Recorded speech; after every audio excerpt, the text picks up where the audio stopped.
You don't know the power of sci-fi radio. This station is now the ultimate power in the universe. We would be honored if you would join us.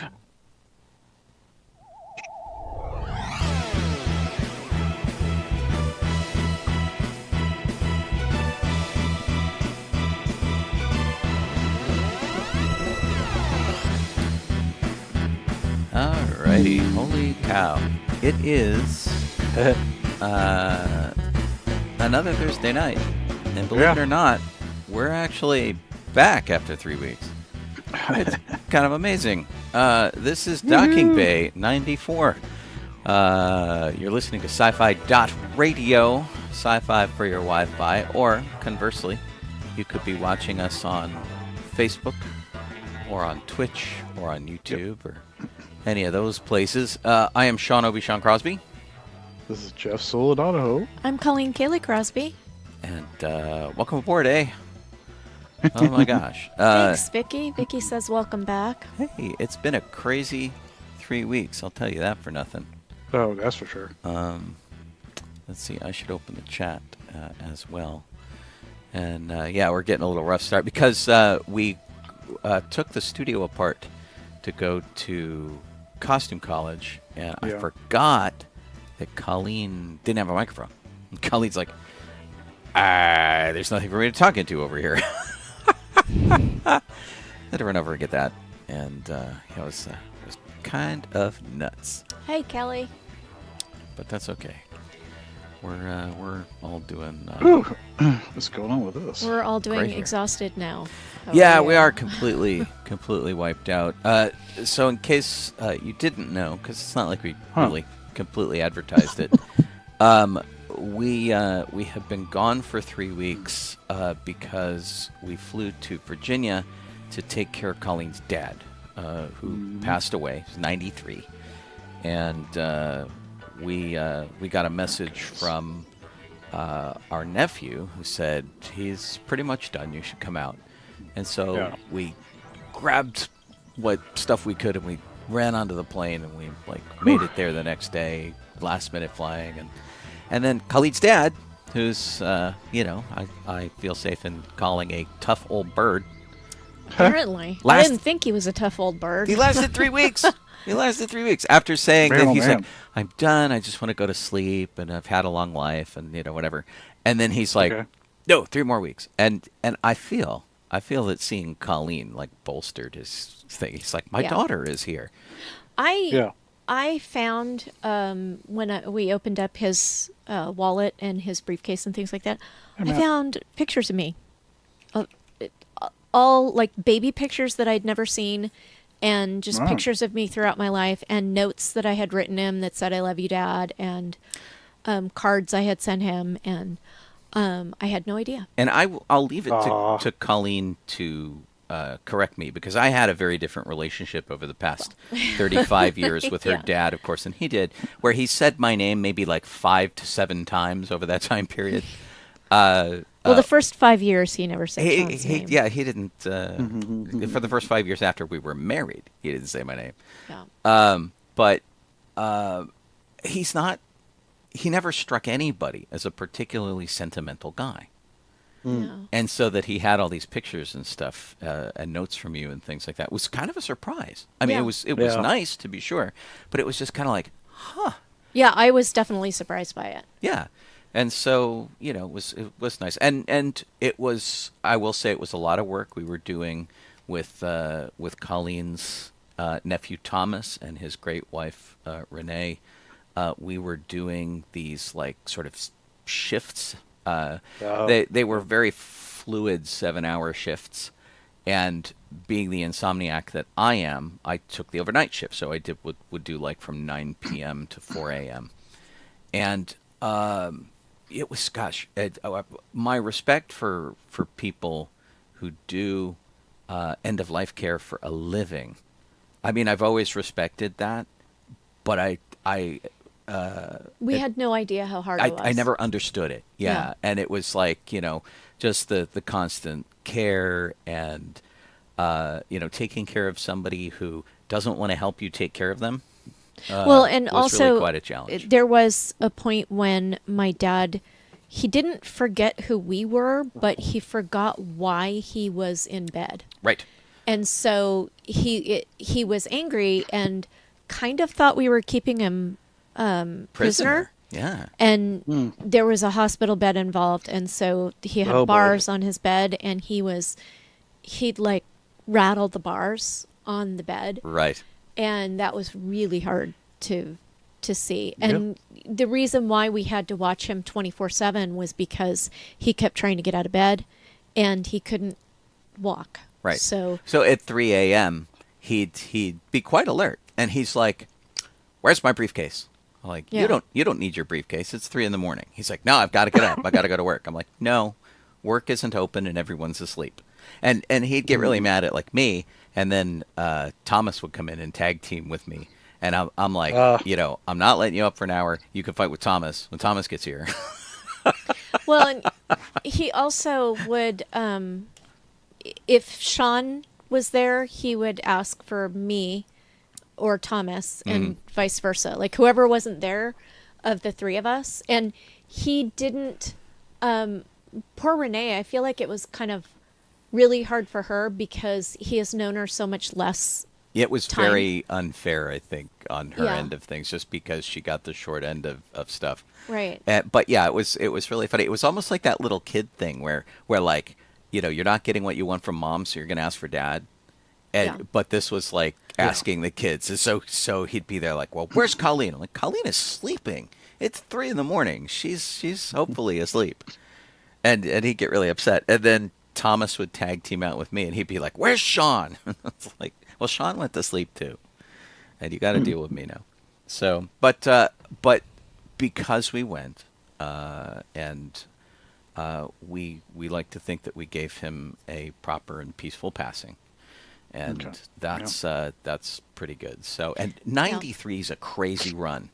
I mean, we should all be that lucky. He didn't expect to live that long. And not only that, I gotta say how insanely impressed I was by him, where he hadn't had like hip replacements, knee replacements, all that kind of stuff. He was really strong. The week Up until before the he end. took to his bed, he was walking up and down steep stairs. Yeah, it was Wow. absolutely Yeah. nuts. He had Yeah. one spill trying to go to the restroom, which is when we pretty much told him he kind of needed to stay in bed. But he didn't break anything and he didn't bruise anything. And thank Yeah. goodness for that. He was a strong guy, really tough Yeah. guy. So yeah, it was an amazing experience. And I'll tell you the really good thing that came out of it. We got to spend an amazing few weeks with Thomas and Renee and their absolutely adorable son, and Yeah. their scaly creatures, and we had a really great time. I'm in love with another man. Yeah, He's 4. Colleen's I was- rolling over on me for Tommy because Right. he's super cute. We were coming home from the airport, and I was just in tears because I knew that I'm going to cry again. I wasn't Sorry. going to hear my auntie 17,000 times a day. And it is killing me every day that I don't hear that. So, don't fall in love with a 4-year-old who lives on the other side of the country. It sucks. super cute. And of course, we hadn't had a lot to talk about with Thomas and things like that. So like he and I, he kicked my butt at like Call of Duty. We did co-op through Portal 2, which was really great. Okay. And so we did that over the time we were there, and we built a lot of Legos. Boy, they have a lot of Legos. It was a lot of fun. and bits of it were really fun. And then like the only real touristy thing we did, Thomas is a retired Marine, and we went to the Marine Museum, which was right down the way in Quantico. And so that was kind of cool. That was like our one cultural thing that we did. Colleen and I were at the airport, and she's looking across the way. She's like, "Is that the Capitol building?" I'm like, "Nah, it can't be the Capitol." We went and looked it up on the map. I'm like, Yes, yes, that is the Capitol building, like right there. We went around our gate, and you could see the Washington Monument and the Oh. Jefferson Memorial from the airport, from the windows where we were at, Yeah. because we were at It like was crazy. the sort of northern corner of the airport, and that was the most we saw of the city. Was that because Nice. we went, we did a job, we came back. It wasn't fun, but I'm glad we went. Yeah. So yeah. So and to you guys who, kind of came back after this 3-week hiatus, we're really grateful too. And to the messages that we got from people going, "Why aren't you on the air?" Which totally made us feel very loved. So Yep. Thank you guys. We that was appreciate good, you. good too. And Yeah. no, it's kind of hard to get back into the swing of things. We're exhausted still. It's Yes. only been Well, a week. Okay, so we found out what was going on the 29th of June. We were on a plane the 30th of June. We started doing, it wasn't even a week when we started doing the round the clock care, Excuse me. and did that for 2 weeks. Yeah. And then my father passed away on a Wednesday. We made funeral arrangements on a Thursday, and Friday we were on a plane home. Saturday we got home at like 10:30 at night. Yeah. Saturday we were at Costume College because Sean had agreed to be the DJ there, and that was a commitment that he had to follow Yeah. through in. So I and I had a was- ticket for the gala. gala. So we both went, and Jeff came up. All three of us Yeah. went, and then Sunday Sean dropped me off at Costume College again, and I stayed for maybe like 4 or 5 hours, and then came home, and we were invited to dinner, and we just couldn't. We were so exhausted. Yeah, we had to bail on all that. And then the next day was our 34th wedding anniversary, and we were too exhausted to get a massage. Right. Too tired. That's how tired for we a were. spa. Can you believe it? Yeah, and then Tuesday I was back at work, and something else about our time of caring for my dad was that we all held down our normal jobs while we were doing that. Yeah. So I was working and caring for my dad at the same time, and Sean still did his morning show. And With the East Coast So- time shift. So like Yeah. 9 a.m. here is 12 p.m. there. Yeah. And man, that was weird. Really Yeah. crazy. So anyway, yeah, we haven't caught up on our sleep yet, and I'm really looking forward to this weekend because I have zero plans for this weekend, and Sean, however, is still doing things. Yeah, Jeff and I are going to a Ghostbusters event, which is at a carnival. So honestly, I feel like it's mostly just going to be standing around and taking. Yeah, it's like a church that has a large grass area and stuff that they put all this carnival stuff up in. Yeah, so I'm not worried about that. I don't even think we're displaying our cars. I think we're just hanging out. No, yeah. And although I do have to fix my proton pack because the gun stick won't stay in the holster anymore, so I need to go get some magnets or something. But That's not good. It's not good. It's really a drag. Yeah. But yeah, we on the whole, I'm looking forward to doing that. I may or may not go to Midsummer Scream. Yeah, same here, actually. It's someone very kindly, Jerome, very kindly offered me a ticket, and it depends if we can get our schedule worked out. I didn't go to Disney this week, and it takes a lot for me to not go to Disney, because what do I do at Disney? Yeah. Relax. Yeah. It's like, and it's like, as much as we want to relax, honestly, we just need quality sleep. We just need to crash hard and get some rest. So hopefully this weekend is it. But yeah, it's and I was so afraid having committed to Costume College, which I did for quite a long time ago. Is that I was afraid that I was going to have to fly back alone and leave Colleen Yeah. there to Oh, wrap I everything gotcha. up. And not that she's not capable of that. I just felt that, Well, you wanted to see it through. Yeah, and Yeah. and my Be presence supportive as and something to stuff. lean on. So, is, yeah. Yeah. that kind of a deal. But yeah. Oh, and the other thing I turned down going to this weekend, San Diego Comic Con. Yeah. I had a very kind offer to go and be there tomorrow, and I just don't have the energy. And now Yeah, I'm it's a long know. FOMOing day over to- everybody's pictures. Right, but it's a long day to drive all the way down there and back in one Yeah. day. When you're exhausted, I Right. just feel like it's Yeah. not I've done it before, not but a this good is not the idea year when you're this to do tired. that. Yeah. So So yeah, Yeah, what kind of bummer. Jeff, what have you been doing the last 3 weeks? A lot of it's just been stuff around the house and such. So well, you're unpacking, right, from your Just- recent move. normal. It's like that. We were building in the garage. We were building shelves and such, and rearranging the garage so that we can actually. So it's not a big mess. So it's more organized on shelves. We have like two more. Got to get a couple more shelves, and then excuse me. I have one more rack to build too to put clothing on out there. But yeah, a lot of that kind of stuff. And Cool. dealing with them fixing the plumbing. So Now, we didn't There's- celebrate the 4th of July at all, did you guys? I went up to Abria's mom's house for the 4th, and just went up there for like had food and whatever, house food dinner, Cool. and then yeah, Owen and Casey and a few others were stay behind, and they did like sparklers or something. and out there. Thomas but yeah. turned 31 over the trip, Colleen's nephew, and his wife got him sparkler candles for his cake, which Okay. which It were- wasn't a cake, it was a pie. It was a pie. It was less candle and more sparkler, because basically she lit it and it just went.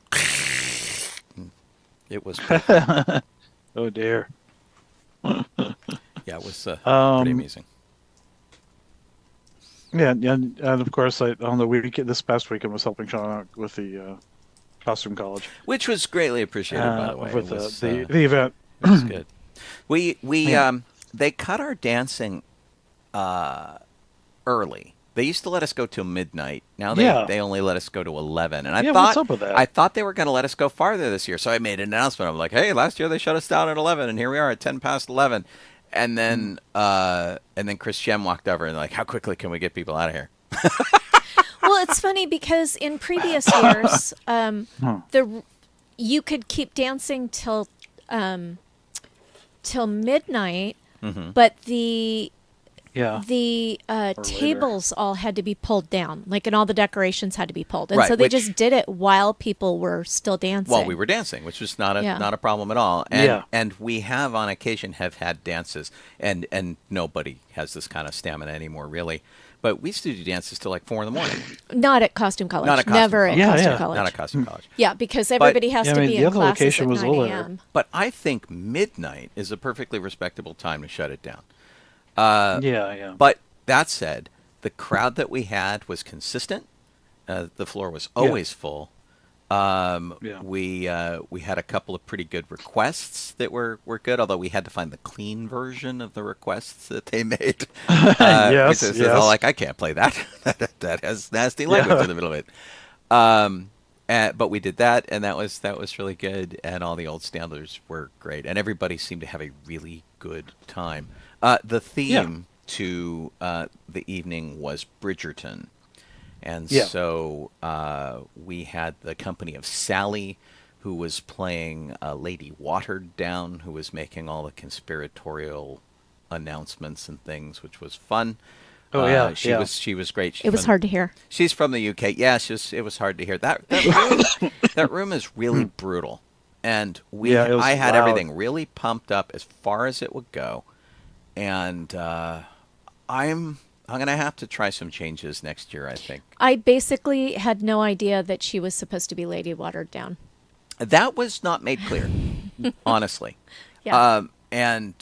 What I think I should have done is made an announcement to that effect so people got the understanding that something was about to happen, and then they listened to her. Yeah, that would have been Yeah. That I think would have been better. But I didn't plan it. We just did the music. And I think and crank we, up her volume a little. yeah. And we played music during the evening's dinner and cocktail hour that was all cover tunes from the show, which was actually pretty good. I don't think that pumping up her volume anymore would have helped. I think that she wasn't used to using microphones, maybe. No, she said she's an actress. She's an actual SAG actress, but she did not. She says she doesn't do voiceover, which is really too bad because she's got a lovely voice and an authentic English accent, which people really look for in voiceover. So we actually kind of had a long talk about that. But yes, there was a lot of stuff. And then we had the usual problem with people doing the raffle where people wouldn't get right up on top of the microphone. And so I think what I'm going to do, I'm going to stop bringing good microphones. I'm going to bring the super crappy ones and see if that makes them try a little harder. Yeah, I know. Because I'm like, Get closer. Also, there has to be a better way of doing raffles so that people don't have to hang out for so long. Right. Well, and so I have been involved in the raffle in past years, and we have managed to speed that up a bit and at least make it a little more entertaining. That was not my job this year. They didn't ask me to do that. So Colleen and I are not on the board anymore, and I think that basically cuts us out of the loop for a certain thing. I think the reason that, that I get to come back and DJ is because I know the crowd, and that's appreciated. And we've tried other DJs; it hasn't worked out very well in the past. That was true. And so for that, I'm like slotted in automatically. So I just call Sean. But in terms of like other things, I think they're like, well, he's not on the board anymore, so let's cut him out. And well, so I don't think it's that. that's I think kind it's of a bummer. just that they don't think of you. So Not let's cut him out. well, I there's don't at think least that's- one or two situations where I think Okay, there yes, that's was true. a specific thing made. Yeah. And it's not a problem. It's like, oh no, don't give me responsibility. Darn. So you know, it's not a huge problem, but I know it's going to come back and bite me in the butt later on. I think it worked to our favor this year because it would have been bad if everything was on your shoulders. You would have had to have come back earlier. Agreed. And so what we did have to do that I feel kind of bad about, but there's just sort of no way around it, and hopefully the venue understands. We were supposed to have an old-time radio show on August 10th at a venue called Collage, which is a performance space in San Pedro. Okay. And we've been working on the scripts and doing a bunch of stuff like that. And August 10th is so close. Well, we couldn't have done it because we would have had to have all the materials and everything. Right. And The rehearsals that we were supposed to do and begin and the casting and everything were going to happen over the 3 weeks we were gone. And since we did none of that, that put us behind. And so our next date is October. We're going to shoot for that. And it'll be fine. It'll be terrific. I feel bad about it, though, just because I hate to back out of anything. Yeah. It's not good to back out, but yeah, I feel bad about missing, that we weren't able to do the shows while we were gone too for this. So yeah, exactly. It's all that's good. for sure.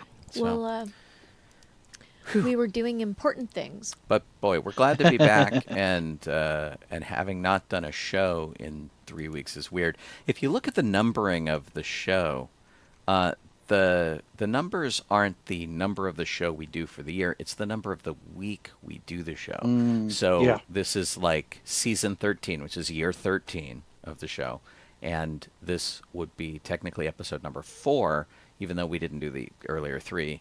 Because it's the week of the year of our, anniversary plus 4.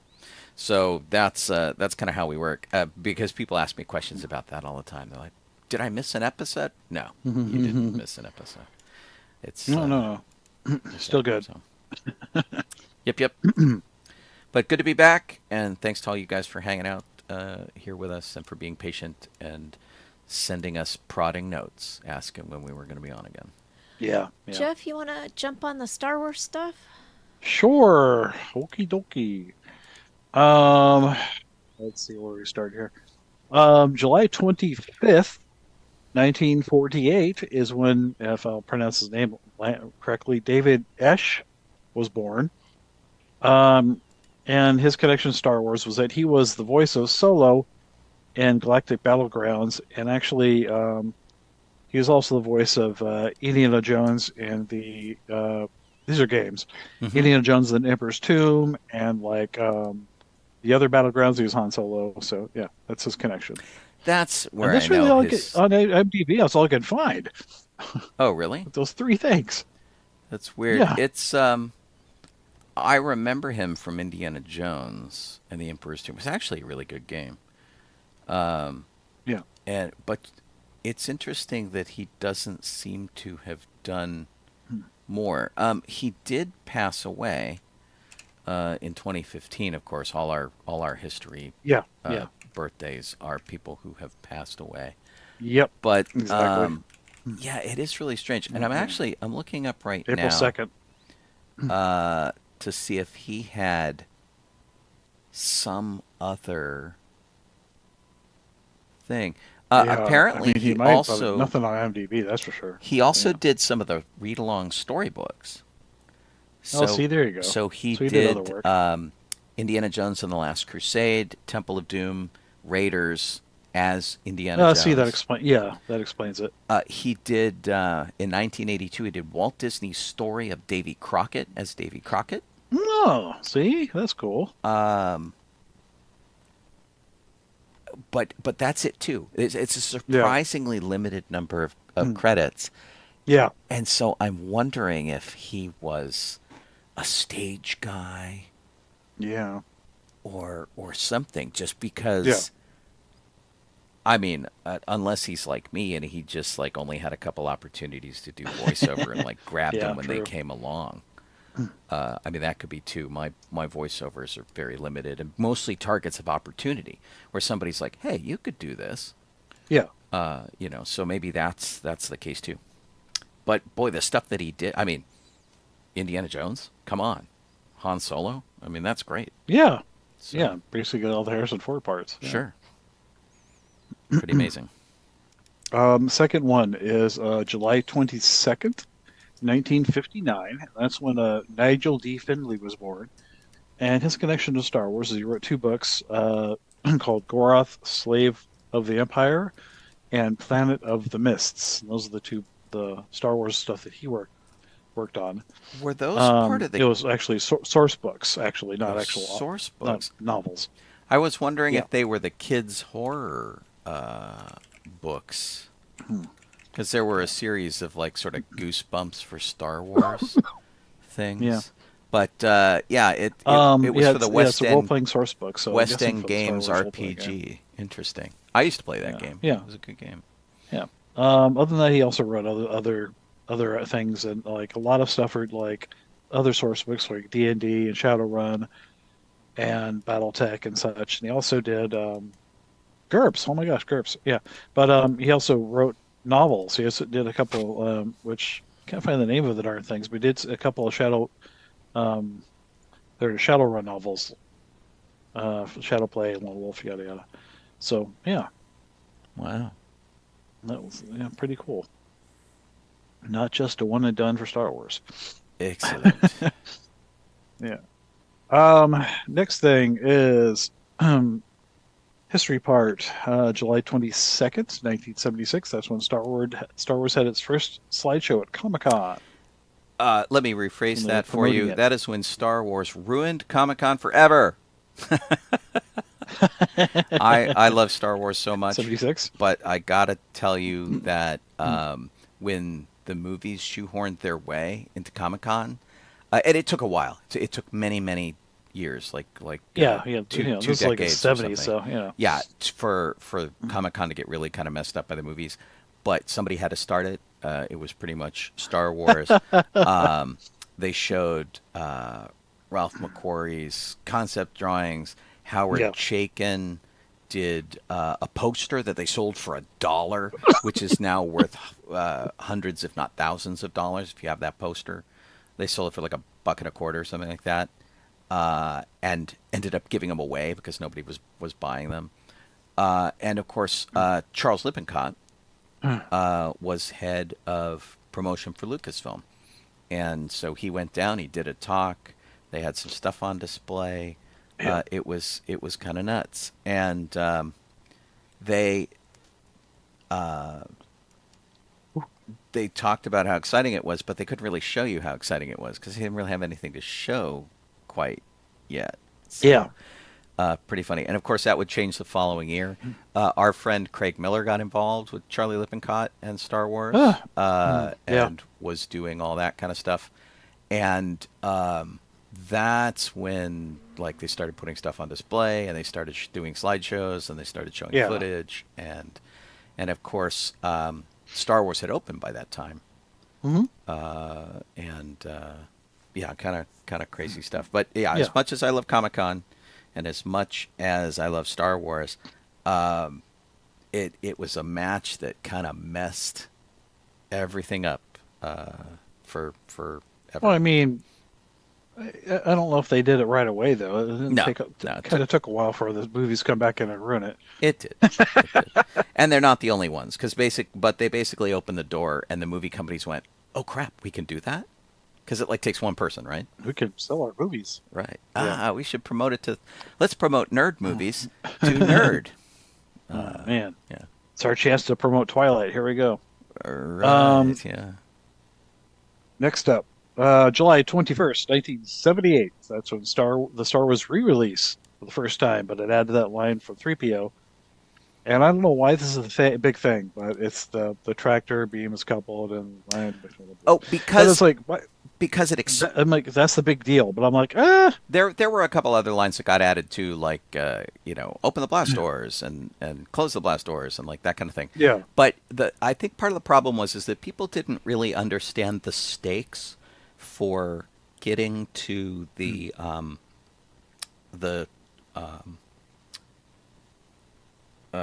brain melting tractor beam. And so, because basically Obi-Wan just like walks up and goes click, and he flips the switch and everything's great. But they needed to explain kind of more of that. It was also one of those things that was a line that, and there are a number of web pages I think that completely document every little change that happened because Star Wars being what it is, and people loving minutia. There's a whole bunch of things where stereo mixes had certain lines. Like I'm pretty sure that the stereo mix that we heard in the Chinese theater, could be Mandela effect, I don't know, but I'm pretty sure that it had this line, which as they were showing the stuff on the screen, you kind of heard it behind you from 3PO as they were showing the blueprints up there. Whereas otherwise, when you saw it in other theaters that didn't have this Dolby Surround, you would just see the pictures going ka-chung, ka-chung, ka-chung, ka-chung, floating up there, and there was no explanation. Yeah. It's like, what am I looking at here? But if you were smart, it's not too bad. So, yeah, I liked Nice. some of the additions that they did. So, oh wow. I'm gonna say, before I do the last one here, hello to David and Eric and Don, who apparently just got a house about an hour and a half from Disneyland. It says, wow, so there's craziness at his house. That's pretty good. I assume that Wow, that's awesome. he's somewhere out in the desert area. To do that, because usually he comes down from up north, and this is much easier. That's much cooler. Right on. Hiya to Lori and Kelly and Sam, and then I think Matt's watching us on YouTube too. So yeah, exactly. I did see Matt crop up. So your phone's very hurt. cool. Okay. Last one of this list. July 19th, 2008. That's when Celebration Japan's kicked off. For the first time they did that. It's like an anniversary, I believe, that they did it in Japan. Yeah, and of course it's going to be I'm not there. sure what year, but yeah, it was It's some going sort to of be there next anniversary. year. So, wow. I'm looking up where Don's new house is, and he is. So we do a library event at Upland. It used to be in Rancho Cucamonga. It's in Upland now. Yeah. And if you draw a line straight north from Upland across the Angeles Crest Mountains, you end up at the place where he bought a house, which is really great. And Wow. he's got to go around a little ways to get to civilization, but not too bad. So that's cool. So now, Don, you need to come play with us at Upland. Come to the public library. It's not that big old nasty, twisty, turny, road, is it? No, that's the one that goes to it goes to like La Cañada. It's like Angeles Crest Highway, and it goes. Yeah. It's the two, and it goes there. He can actually take the 15 and come down the 15, and then cut over and get into Anaheim and Ontario Airport, and yeah, it's pretty great. I hope that this place works out really well for you. Cool. New adventures are awesome. So that's awesome. Congratulations. Yeah. All right. Now we have a note here that says Acolyte, the full season review.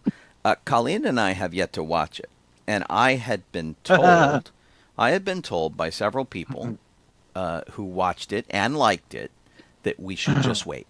We should wait till they all came out and then just binge them all. Because it was better that way. So we have yet to do that, of course. So we cannot. I've seen the entire thing. To anything. Yeah. My review is non-spoiler is that there are certain aspects of the show that I completely expected. Mm-hmm. I was like, okay, I saw that coming. So there's a lot of stuff that's fairly telegraphed for at least for me and you, Sean. You'll see everything coming a mile away. But some other folks probably were a little surprised.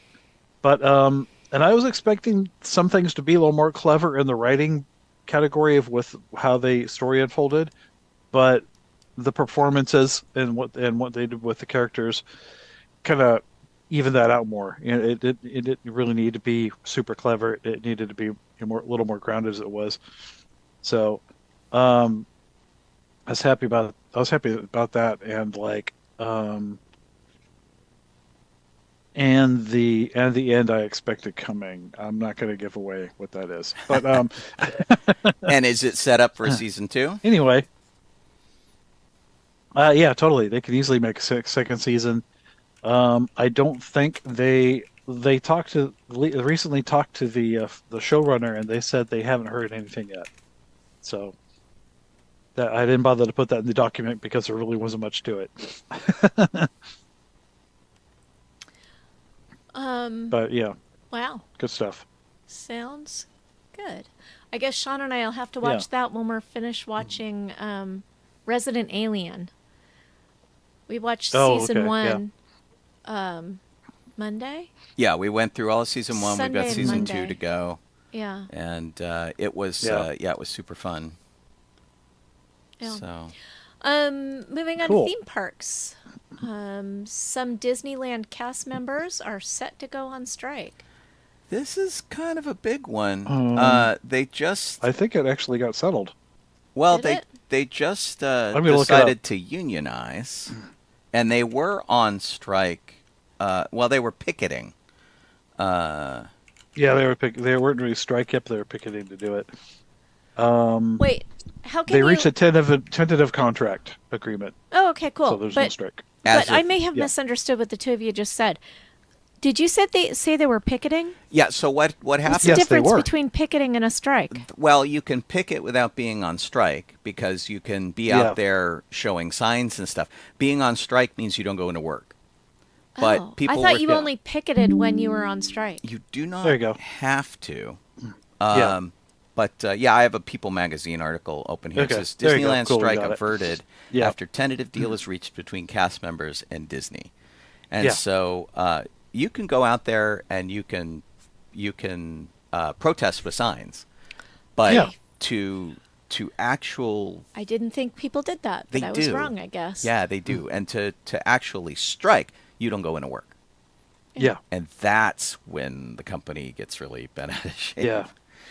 So, Hungry Bear Restaurant is getting a oh, theme. but before you do that, Colleen, just to say that since this is all tentative, Monday, July 29th is when they're going to vote on approving the contract. There you go. Okay, so they're on hold. They may strike if they don't approve the contract. That's correct. Yeah. Yeah. Yeah. Okay, Hungry Bear Restaurant in Yes. Disneyland is getting a retheme. It is going to be called Hungry Bear Barbecue Jamboree. Yes. Get ready to sample regional barbecue dishes the Country Bears discovered while on tour, all while foot stamping and finger snapping to the Country Bears' greatest hits. Yeah. They haven't Yeah, announced an opening date yet, but my response to this was, this is Disneyland's answer to Fiddler Fife and Practical? Practical Cafe Yeah. in DCA, DCA. because their theme is a trio of singers, and it's all themed on this trio of Right. singers. The Silver Lake Sisters. Yeah, Oh yeah, yeah, yeah, yeah. I remember that. Yeah. yeah. That So was actually really cool. I mean, Disneyland doesn't really have a barbecue presence anymore since they took out the Well- Big Thunder barbecue. and I'm excited Which about was- them getting different food So, there, because I think Bengal that- barbecue's not there anymore. That's different. That's not a real barbecue place. That's food on a stick. that's skewers. Yeah. That's not Okay. like It's a not barbecue. It's not place. barbecue like Chuck Wagon. They have teriyaki. They have one barbecue thing. They have a Bengal sauce thing. It's not barbecue. Okay. Yeah.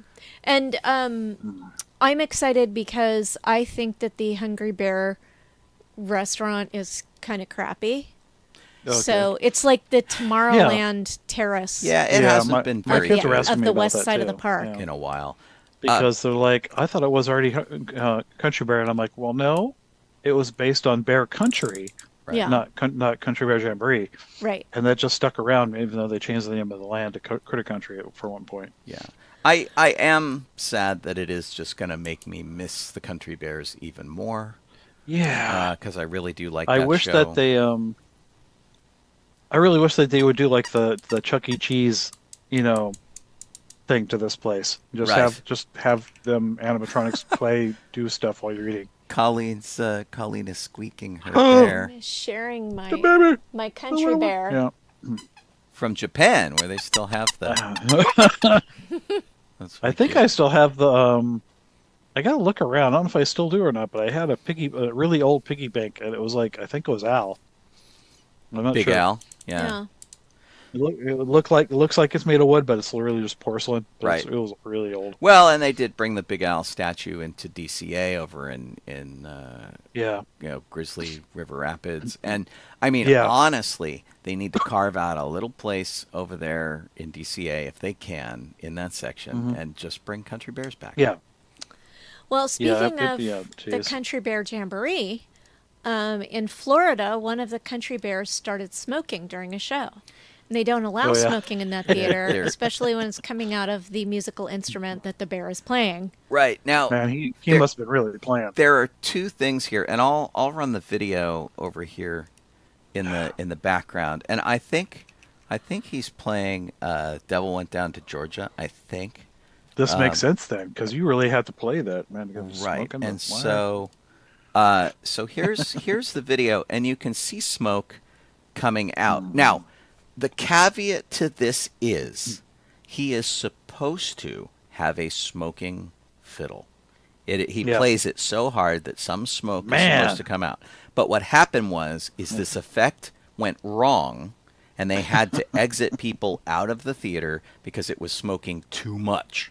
So it's supposed to happen. There is supposed to Yeah. be smoke. This went too much. It went too wrong. Yeah. So that was the deal with it, and now Weird. they've got it fixed. Everything's back to normal. Because the idea is he's playing the fiddle so hot it begins to smoke and catch Yeah. fire, and that it's a gag. But I wonder what things yeah. don't always work all the time. I wonder what he was playing. I know that they changed all the music to to Disney IP songs. Well, and So that's I don't know well. if that- I'll tell you what. Let what me they did. let me come back here. Although I don't know what could be playing with Pillow. And IP songs is a film. I'm gonna look it up. Let's see. God, it makes me wonder. Country Bears fiddle smoking. Yeah. So See, here is somebody who has got it. And what I need to do is I need to turn the sound back on for you guys. Okay. Which is why I don't know what it is because I turned the sound off, so it didn't come up. So hang on. Let me I wonder what it is. get over here and over here. Here's our Chrome thing. Let's see here.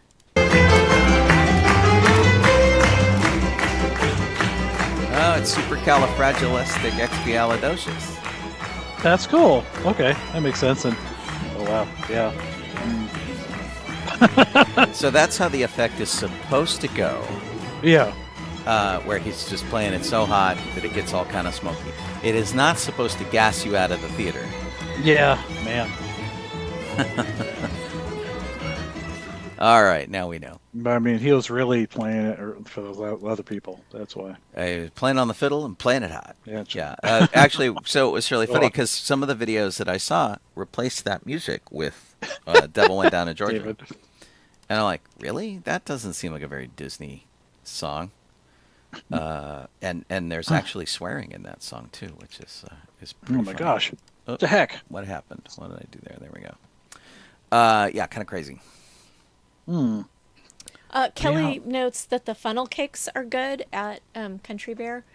I'm trying to Not eat not funnel eat cakes? funnel cakes, so Excuse me. yeah. Not. Yeah. I will have to say that I was doing really great and lost some weight, even as a delightful side benefit of changing my diet. And then we went to Virginia for the month of July, and There was that a all- dear. lot of that all took a handbasket a lot turn. of stress eating. Yeah. Yeah, I there was. have you weighed yourself yet? Yeah. I haven't. Oh, jeez. I figure I, I mean, gained you about know. 5 pounds easy. I haven't weighed Why put myself yet. why I put yourself gained- through that? Really, I you know, to be gained honest. about half what I lost back. Too bad. So- And to be fair, though, I have never seen more snack food in a house in my life yeah, it was great. than we were there. It was like Yeah. all the ice But cream, all the cookies. I all was the sad everything. because I had been eating a Mediterranean diet and so really heavy on vegetables, and I was like, could I have a salad, please? Hey, you had rice. Yeah. Oh No, my we're God. so grateful to them for cooking. They did the lion's share of all the cooking They really and, did. and chopping It and stuff was- like that. It So was great. So. and Cool. even cool. even if I had been at home for the same thing and had access to my cooking, it would have been comfort food all the way. And we're still trying to wean ourselves back off the comfort food right now, so that's going well. Yeah. Yeah, she said Well. sarcastically. Oh no. We had pizza for dinner. Yeah, Yeah. but it was So so did I, good. so to speak. Such it good pizza. was good pizza. Yeah. Oh my God. Back to California at Disneyland. We got an opening date for the Haunted Mansion, which is going directly from Haunted Mansion Holiday when it closed in January to Haunted Excuse me. Mansion Holiday when it opens on July 29th. Oh, they didn't have to take anything down. Oh. Well, they did take everything down. But I see why they're doing it. I get it. They just but left it inside. That Yeah, doesn't whatever. mean I'm not going to be Yeah. annoyed. bummed and annoyed. Yeah. Yeah. Well, so Yeah. first of all, it's earlier than it has been in the past. Yeah. And second of all, I can't remember what Yeah. I forgot what I was saying in the middle of my sentence. It means that it's going to be up for 5 to 6 months. yeah. But Yeah. July for Halloween. That's what I mean. That's early for Yeah, Halloween. it's way early. So if they take it through to some point in January, it could be up for Yeah. like 5.5, 6 months. Right. It will be in January because it comes down generally the first or second week of January. Yeah. when It's it comes just, down. it's Usually the just- second week, I think. It's just gonna make me sad. That's Yeah. all. I love my Haunted Mansion. Oh yeah, and I yeah. love it more than I know. the Christmas edition. Yeah, I'm not a fan of the Christmas. I was, when it first came out, it was fun. I enjoyed it. And then I was like, oh, this is kind of fun when they did it just from October through December. And then it felt like it just kept getting longer and longer and longer. And I don't like it at all anymore. So Oh. I just want my regular Haunted Mansion back. Yep. So another change for Haunted Mansion is that it will be, at least for the foreseeable future, there will be virtual queue through the app only. There will be no standby line. So not sure how long that will last. But Yeah, so they're doing the reservation system that they did for Rise of the Resistance and Runaway Railway for Haunted Mansion. Yeah. That just kind of seems wrong. Yeah. I don't know how it seems. I mean, I think I would be really disappointed if I went to Disneyland and wasn't able to get on the Haunted Mansion. Right. Yeah. Yeah. Bummer. Exactly. Six Flags and Knott's merger is complete, according to an article that happened sometime in the last 3 weeks. It's an $8 billion merger. I Wow. mean, that's pretty crazy. And Cedar Fair has like 27 theme parks, not counting water parks. There's another 15 of those. Wow. 9 hotels, and just all sorts of other stuff. United States, Canada, Mexico, Panama. Yeah. Da-da-da-da-da-da. I was wondering if you were going to do that. But yeah, so Cedar Fair owns Knott's Berry Farm and Cedar Point in Ohio, and Six Flags has Six Flags Over Texas and Magic Mountain, Great Adventure, Yeah. and all that kind of stuff. So anyway, they've been talking about this for a really long time. Honestly, as long as they sort of don't change anything, then it's fine. So. Yeah. Groovy. But they're forming see a what they new. do, because I mean, Cedar Fair seems to be a little safer of a place, not considerably, but a little Right. safer. Well, I'd and say. they're forming a Magic whole Mountain, brand but- new company. It's called Six Flags Entertainment, and they're going to trade on the New York Stock Exchange under the symbol FUN, F-U-N. That is funny. Yeah, so we'll have to see. There's a I put a video so you can see, like, right around the beginning of the video. I put in the chat the link to it. One of the guys that has a Fresh Baked, he's called, whatever. He has some shots of the current construction around the Haunted Mansion. You see some of the walls down and see what happened so far. That's- Coming back to Disneyland, on July 1st, again reaching back into the time when we were out, on July 1st, the Incredicoaster broke down, and they had to evacuate 20 people off of the ride. Yikes. They had cast members in safety harnesses to evacuate them, and that happened just after 1:30 p.m. on Sunday, June 30th. There was 30 minutes that they were on the ride. They were not upside down, so that's good. And none of the guests requested medical assistance. So the cast members handed out umbrellas to them while they were waiting so that they wouldn't get all burned up in the sun. And Okay. That's nice. yeah, and it even says that the fire departments were not dispatched. Neither the Disneyland Fire Department nor the Anaheim Fire Department were dispatched, and it was a very standard evacuation procedure. So, it says the Incredicoaster may pause operations when a sensor is tripped, someone drops a hat on the track, or for other reasons, according to Disneyland officials. It stayed closed until 7 p.m. and then it reopened. Wow. Yep. And they, as of Interesting. this article, which was the same day, they didn't know the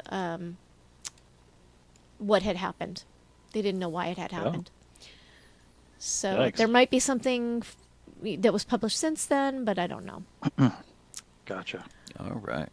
Sean, you want to ramble for 4 minutes and then do the top of the hour? Yeah, sure. Real quick. We've lost a few people during the past few weeks. Cheng Pei, martial arts actor who was in Crouching Tiger, Hidden Dragon, has passed away at the age of 78. Her family says that she was diagnosed with a rare illness with symptoms similar to Parkinson's disease, but didn't elaborate. But it was neurodegenerative atypical Parkinsonism syndrome. Huh. And after she passed, in the hopes that it might help someone else, she donated her brain to medical research. Interesting. So yeah, so kind of interesting. We lost amazing comedian Martin Mull.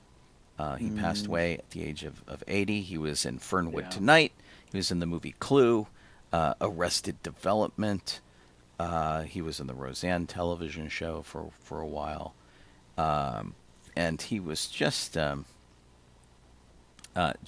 super funny guy, and by all accounts, really nice. And he was doing Not Dead Yet. He was in Veep. He was in Grace and Frankie. Oh. And he was in he was Britta Perry's dad on Community, and he was in Life in Pieces, which is a show that Colleen really likes. Just an incredibly long career, which was great. Robert Towne passed away. He was a award-winning screenwriter of the movie Chinatown. He also wrote Shampoo, which was Carrie Fisher's debut with Warren Beatty, and he basically, his scripts were looked at as perfect forms of the formula, and so his movies were taught in every film class, and it was he was one of those guys who tried to do everything all by himself, and that doesn't get to happen in Hollywood very often. But he got an Academy Award for Chinatown, of course, which was Jack Nicholson. Cool film noir movie about the water industry here in Southern California. And he got a Lifetime Achievement Award from the Writers Guild of America back in 1997. So Man from U.N.C.L.E., Lloyd Bridges Show, and a whole bunch of stuff for Roger Corman. Because sometimes you got to write the bad stuff before they let you write the good stuff. Judy Paisano passed away. She was married to John Belushi. She was his widow, and of course was a point of contention because she was there when he died and whatnot. And after all of that, she protected John Belushi's legacy and made sure he got proper credit for stuff. And then John Landau, who was the Oscar-winning producer of Titanic and Avatar, and a whole bunch of other movies, including the sequel, The Way of Water and whatnot, passed away. He'd worked with Jim Cameron for 31 years. Wow. And he died at the age of 63, which I think is too young. Ooh, yeah. Really too young. And then one that isn't on our list that I feel we should mention is Bob Newhart passed away. Yeah. And he was, of course, in a succession of shows whose names were based on his name but got shorter. We had the Bob Newhart Show. We had Newhart. We had Bob. His next show is going to be like an exclamation point. You might have seen him most recently on Big Bang Theory as Sheldon's mentor, Professor Proton. He also came and visited him as a Force ghost in one episode, which was really pretty cool. He had a long series of successful comedy albums where his shtick was to be one side of a phone conversation. You never heard the other Oh, yeah. person on the other side of the phone. He was absolutely amazing. And when I was working at KMDY Comedy AM 850, he came by for a visit while he was doing comedy appearances in Los Angeles. And honestly, you never met a nicer guy. He was just absolutely incredible, and he was funny, but he wasn't a mean funny, which is why I think they got him to play Elf's dad in the movie Elf.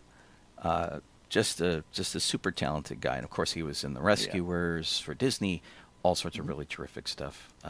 You know him by reputation if you don't know him directly. So very sad to hear of him passing away at the age of 94. Oh man. All right, you guys are listening to sci-fi.radio, sci-fi for your Wi-Fi. The show is Docking Bay 94, or conversely, if you see our slightly confused and very tired faces, you are watching us on YouTube or on Facebook or on Twitch. Either way, we're grateful for that. There's a way to like or subscribe or do anything like that. Go for it. We're very soft sell over here. And if you want to point somebody at the show for replay, YouTube is your best bet. Go to our channel on YouTube, click the live tab, and you can find all of our shows for the past many years. It just goes way back. Yep. Right on. And happy Deadpool versus Wolverine Day. Yeah. That movie came out today. I don't celebrate. Right. I've seen the first two, but I haven't seen this one. Colleen hasn't seen any of them. Oh, really? Yeah, she did. She didn't even see the rated PG version of Deadpool. Okay. I suppose I should try. Maybe. Mm. Yeah. It is weird. Maybe. Yeah. You sound so tired, Colleen. I am very tired. She's just like. Okay. Jeff, what do you want to talk about? Something that probably people wouldn't expect me to talk about. They're doing, I guess it's later this year. There's a company called Second Sight that's making a Blu-ray edition of the Blair Witch Project. Now, I never saw this in theater, so I didn't know exactly what it looked like in the theater. But from what I understand, they had to upscale it from like 35, from a 16 millimeter and like Super 8, whatever, that they were using. And then but the trouble is that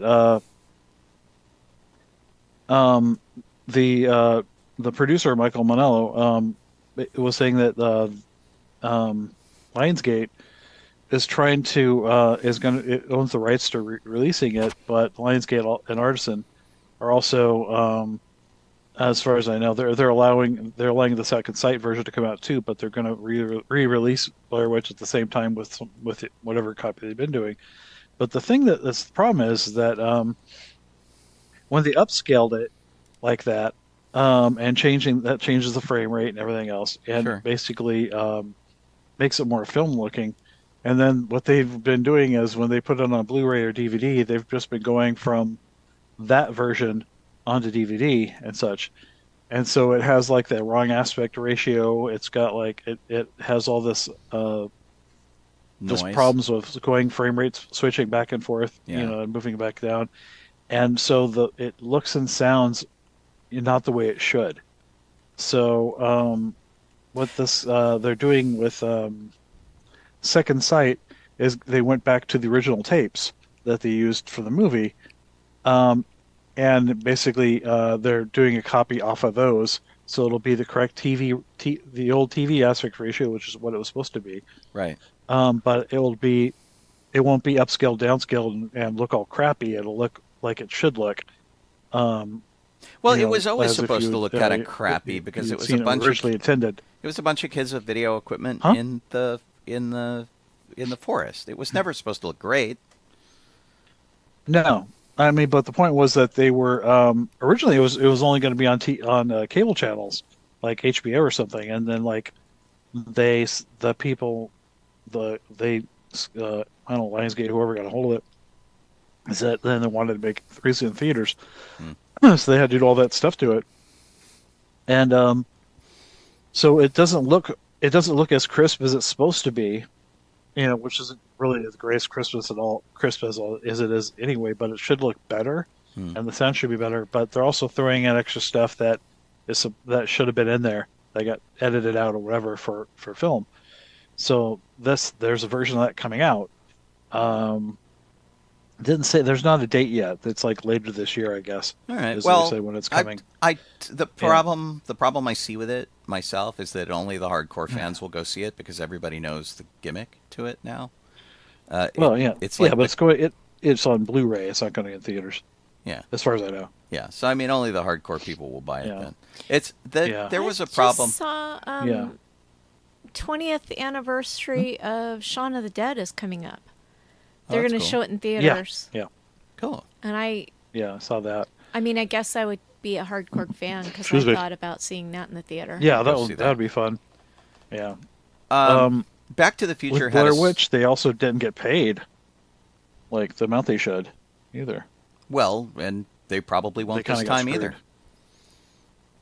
screwed. It all depends on hopefully the this'll contract help and the them whatever anyway. and who owns it, and I'm sure they won't either because the film's long done.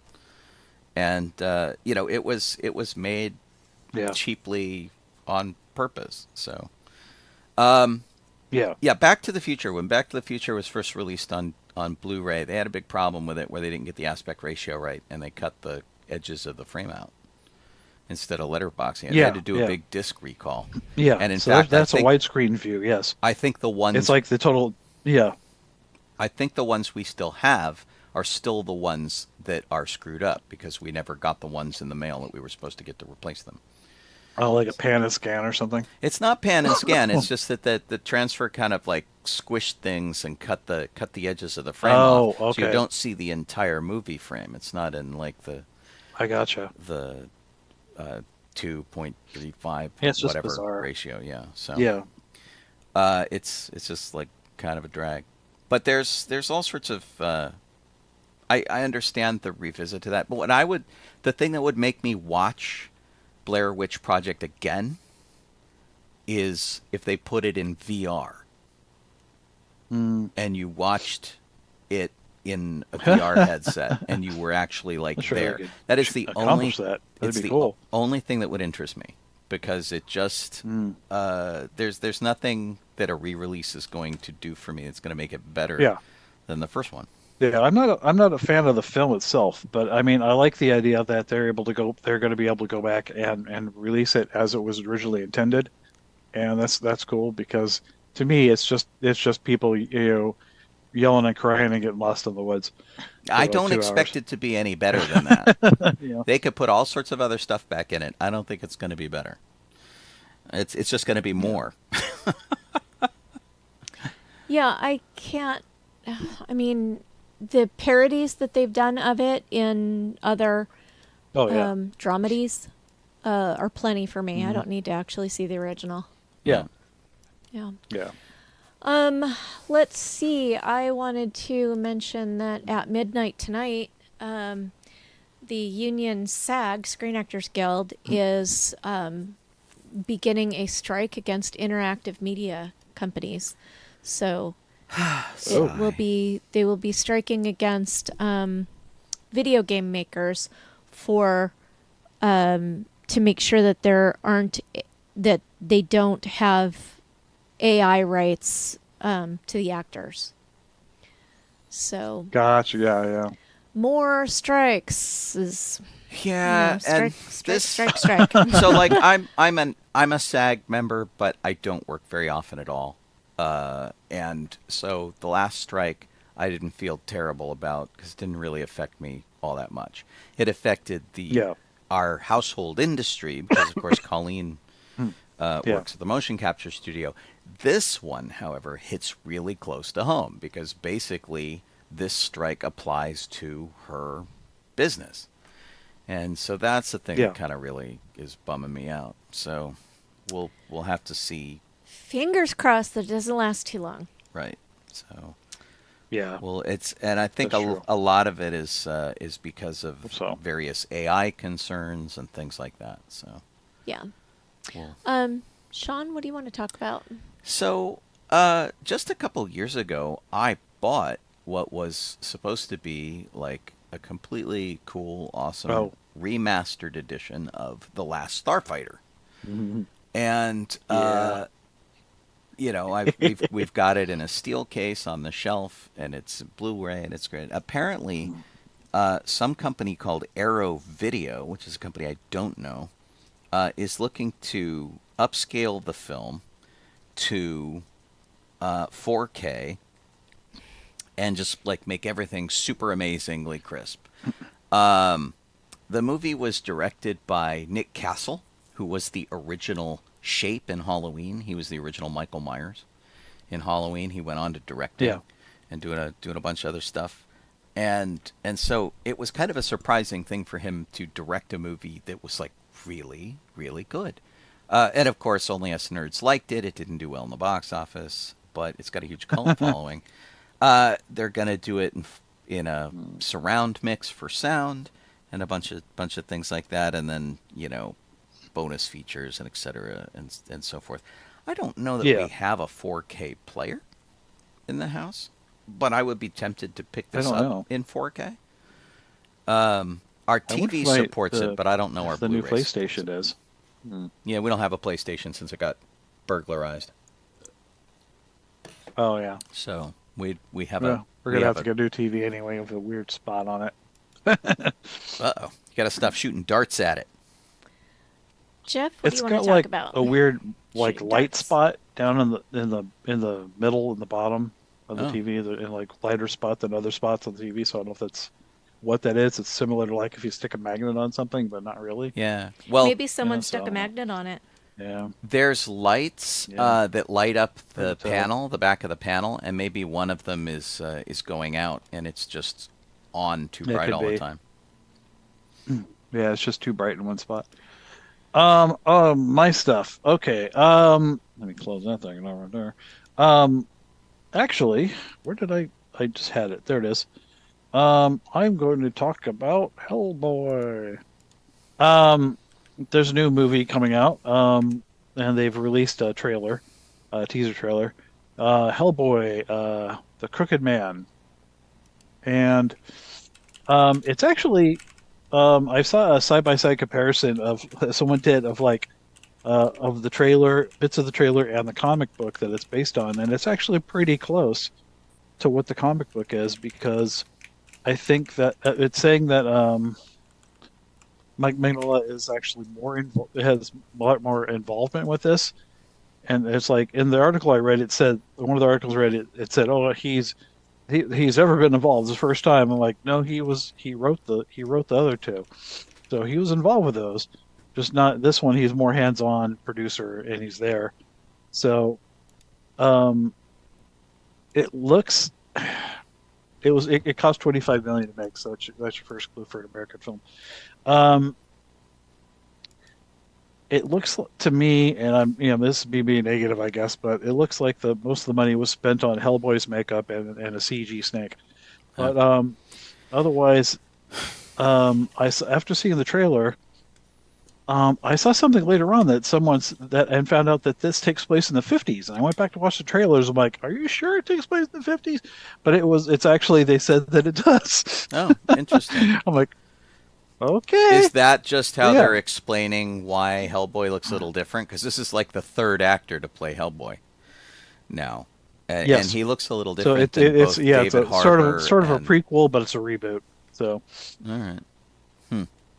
yeah, and I think they're just going to go with some of the old stories and stuff. And that's my guess, is that they're just going to have movies that are missions. Like this is one where it was one of his missions was to go there and do whatever, and there's the Crooked Man's there and he has to do whatever. So I think that's what these are going to end up being.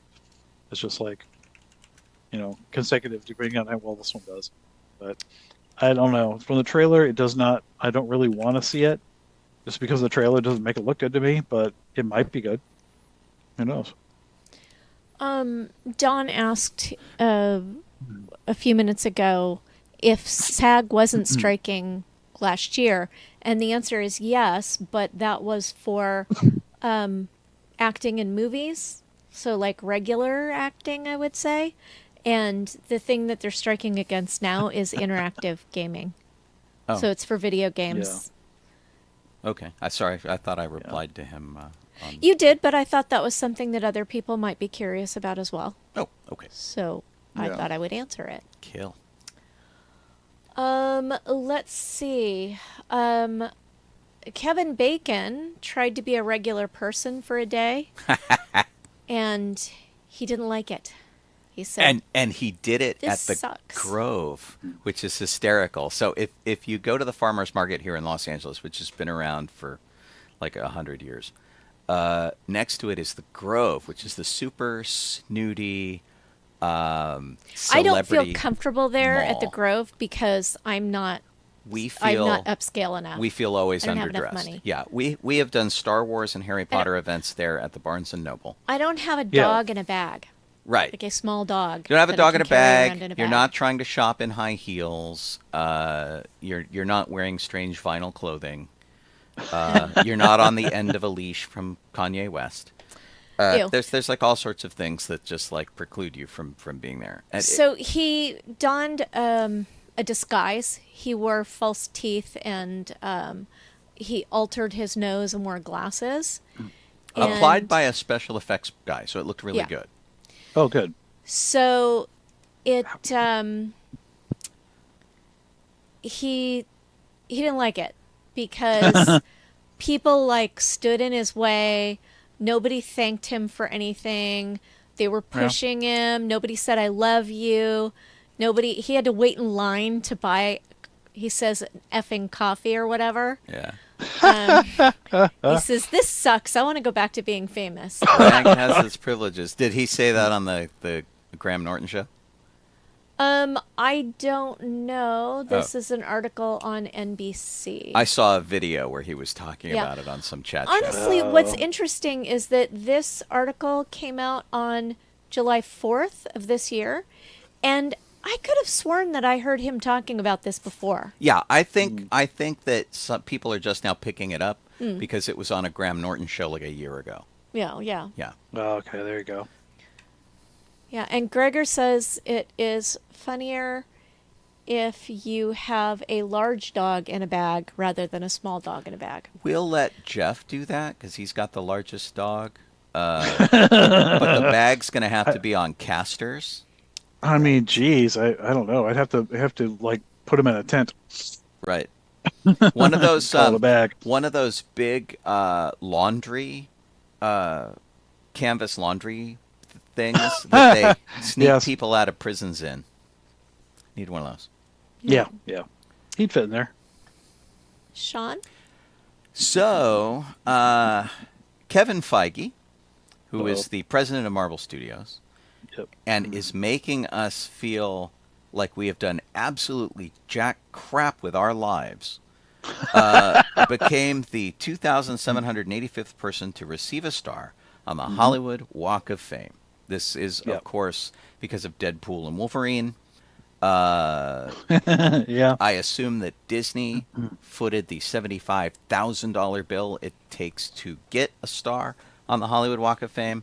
And because they're Disney, they got him right outside the El Capitan Theater in Hollywood. It's like it's just to the west, which is like pretty much kind of right in front of Jimmy Kimmel's place too. Okay. The reason that he's making us all look bad, he's only 51. And he has already been making Marvel movies for 25 years. I watched it live on video today, streaming.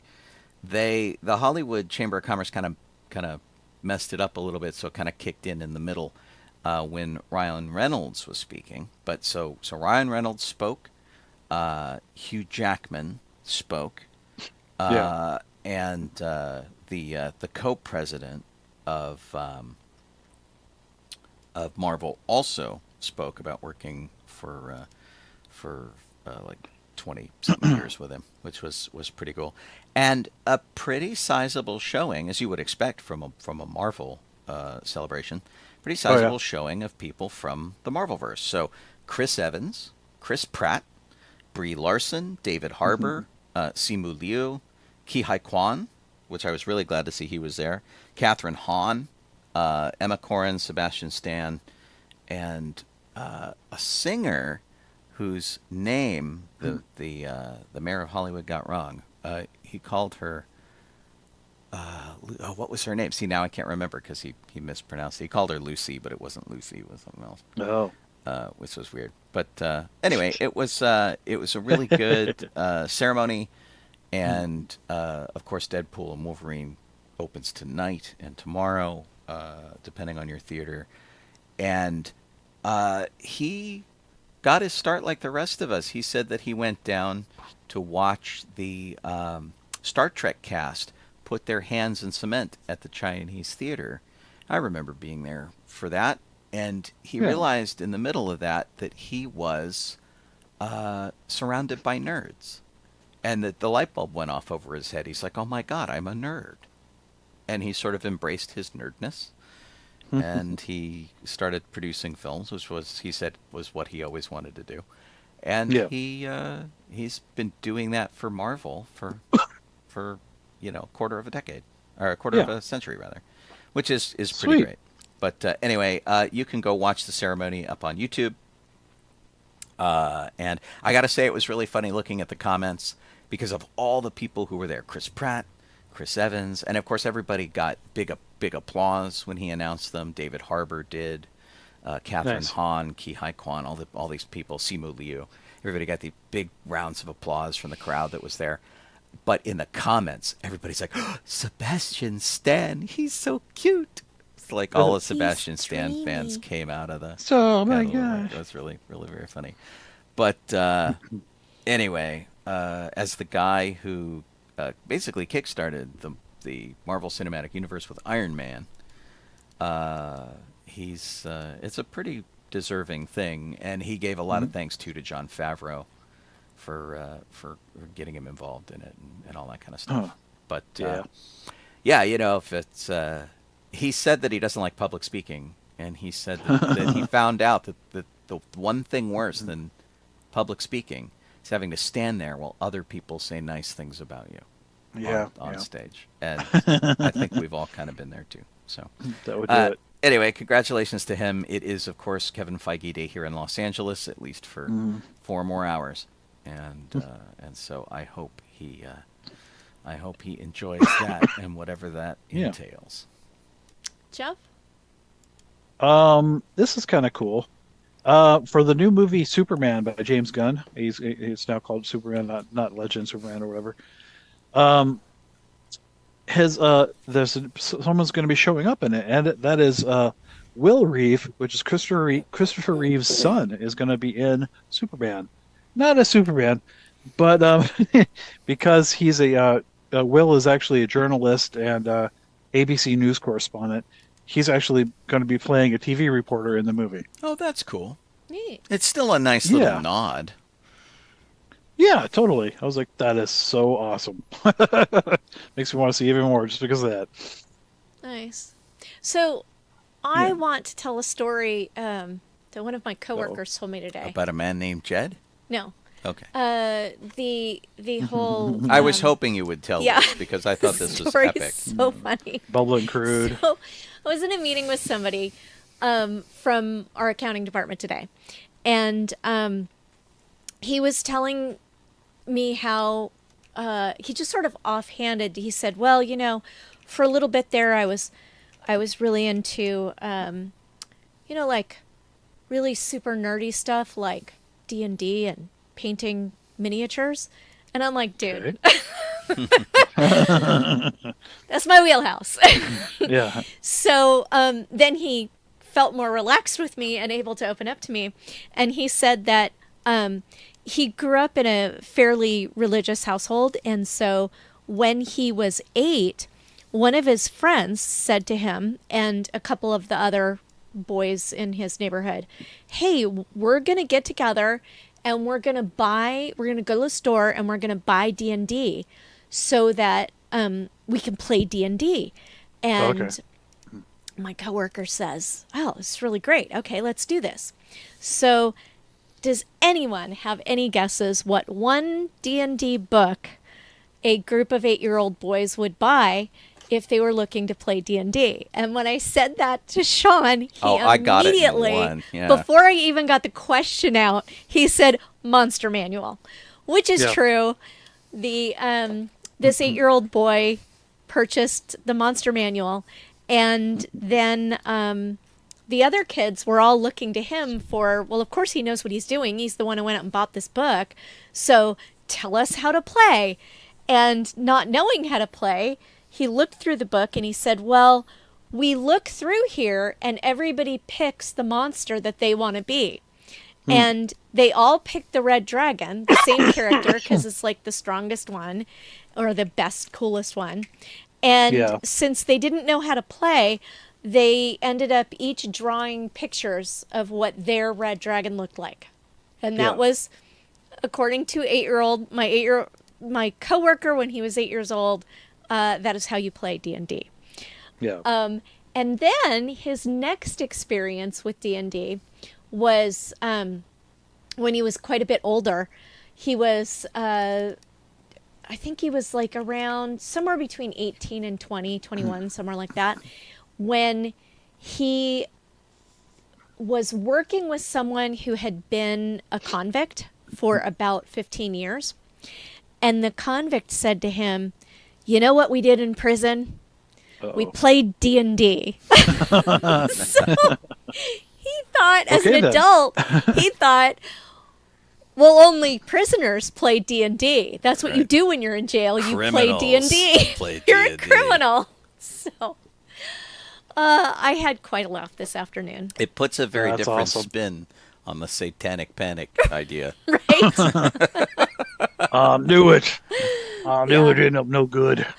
Yeah. You know, and I totally identify with him too, because I remember being a 10-year-old and we would buy Star Wars comics in '77, and we would read them and it was fine, but then we would take them and we would sit down and we would find frames that we really liked and we would copy the frames out of them and like draw our own Star Wars pictures based on that. Now the problem is that the artists in the early Star Wars comics weren't that great. So we learned all these bad habits in drawing. Yeah. Oh well. Drawing Star Wars characters, but yeah, it's pretty funny. So it's a very kid thing to do. I think it's my favorite D&D story ever. It's pretty cool, I gotta say. Yeah. Yep. That's not bad. I didn't play till I was in high school, so. I played in elementary school. My brother played, and so he bought me a miniature so that I would play with him. And then we moved to, we were living in La Cañada in California. And then when he was in high school and I was in junior high, we moved to Las Vegas, and he found a circle of buddies to play D&D with, and then took away my character, painted over her so that I wouldn't be, wouldn't say it was mine, and wouldn't let me play anymore. Yeah, your brother's a weenie. He's a big weenie. Yeah. What a slime, man. What a slime. I think I started playing in elementary school. Our science advisor in 5th and 6th grade had a set.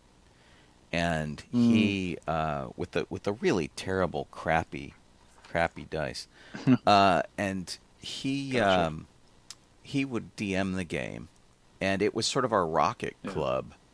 We were all in MGM, what they call the Mentally Gifted Miners Club, and he figured it was like a program at school. We never got to play D&D and MGM. It was only because of this guy Yeah. that we did.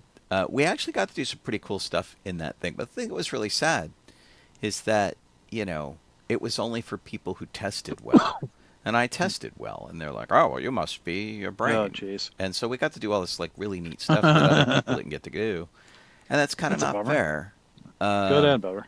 Yeah. But yeah, our first D&D rules were all mimeographed, and his quote unquote official book was just like a stack of Xeroxed pages. Okay. And so I think it was the very, very first version of D&D because they didn't have like Okay. published books yet, and then eventually they did. So Yeah. when we were in middle school, we got actual books, and then of course by high school it was a big deal. So Yeah. It's like around 1985 I started playing, so, that painting was about the miniatures, time I playing that, stopped playing Battle, all the time. Battletech and stuff. That's fine. Yeah. Sean, what do you want to talk about? Good question. Let's see here. Wait, you said you in 1985 you stopped playing D&D all the time. In 1988 you were playing D&D all the time. Oh well, I was doing RPG, but I wasn't playing D&D as much. Yeah. Oh, I see. I Okay. had like moved on to other games. Oh. Like we were playing that West End Games version of Star Wars okay. that we were talking about. Yeah. We played GURPS and Star Trek and Champions, which was a superhero one. We played Champions a lot, which was fun. Oh, yeah. Like, play all the GURPS games, like Car Wars and stuff. Yeah. Well, and Car Wars. Toon. Car Wars was Steve Jackson games. Yeah. Which was great because when I started building Star Wars cars, people kept sending him pictures of my car, and Yeah. he got so excited. He like featured the car on his page. I was Nice. because we used to Yeah. play all the time too, which is really great. Yeah. That's cool. So here's something from the world of science. Science. This is kind of crazy if it's true.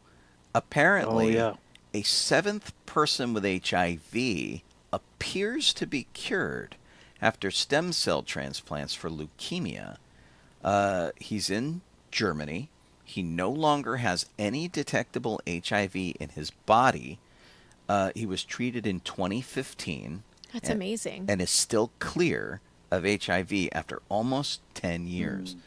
Nice. Which is nuts. And so he, of course, hasn't released his identity because he doesn't want to get mobbed. Yeah. He had acute myeloid leukemia. He got a stem cell transplant in October 2015. He stopped taking his retroviral drugs in Yeah. 2018 and is in remission. No HIV. After That's years pretty of not cool. taking his medication. So of course they're studying the crap out of him and trying to figure out what's going on. And the transplants that he got apparently seem to have really saved him. And so stem cell transplants are apparently really dangerous. They can kill you if your body rejects them. Okay. So you can't just go around handing them to people with HIV unless you're treating Yeah. something else like leukemia, blood cancer, something like that. So, I mean, it's kind of crazy. And the fact that there's only been like maybe 7 people who have had a total reversal of HIV. I mean, it's fascinating, but Yeah. it's, I just didn't know we had any yet, to be honest. right. Like, Well, there's 7? the only people who should celebrate are the people who came out of it without HIV. The rest of us can't celebrate yet because they haven't figured out why. So, but every little bit helps, and every time they find someone who has survived it, they can take a look into them and find out, and maybe that'll help other people. But that's kind of sure. crazy. It's absolutely crazy because so many people we've lost to HIV that it's kind of crazy when somebody like survives it. Yeah. Nuts. Ooh. You okay there, Jeff? Yeah, I have an itchy throat. So His headphones are too tight. Right. yeah, those hurt too. They keep sliding them off. They hurt. I'm using someone else, my Aubrey's headphones, and they kind of sit on your ears instead of around them, so they hurt yeah. like hell. No. Yeah. Um, I have to be careful. My article, whatever it is a casting call. But if there's the reason I'm putting a casting call, because I don't normally do this, because I don't think there's a point to it until it's full. But this is because it includes Mark Hamill, and they're making a movie version of The Long Walk by Stephen King, which I think was a Bachman novel actually originally, but who was Stephen King, his pen name. But Mark Hamill's and has been cast in it. They don't say who he's playing, but obviously he's not one of the kids. And he joins like Judy Greer and a bunch of other folks that are on there. I like Judy What's Greer. this here? Cooper Hoffman and David Johnson. And yeah. Charlie Plummer. There's whatever. There's a list. Anyway, but Mark Hamill. So I'm like, oh, that's cool. Awesome. That's the only reason I'll see this thing, really. Huh. Nice. So yeah.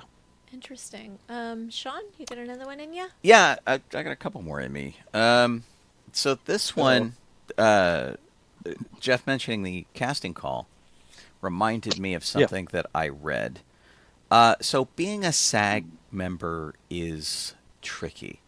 You pay your dues, and the less you work, the lower your dues are up to a point. So it's like, I don't know, $150 every 6 months or something to be a SAG member. And then if you make money, they want more money. And if you want benefits from them, you have to make a certain amount of money. You have to work a certain amount to qualify for their health insurance program, which is always really complicated.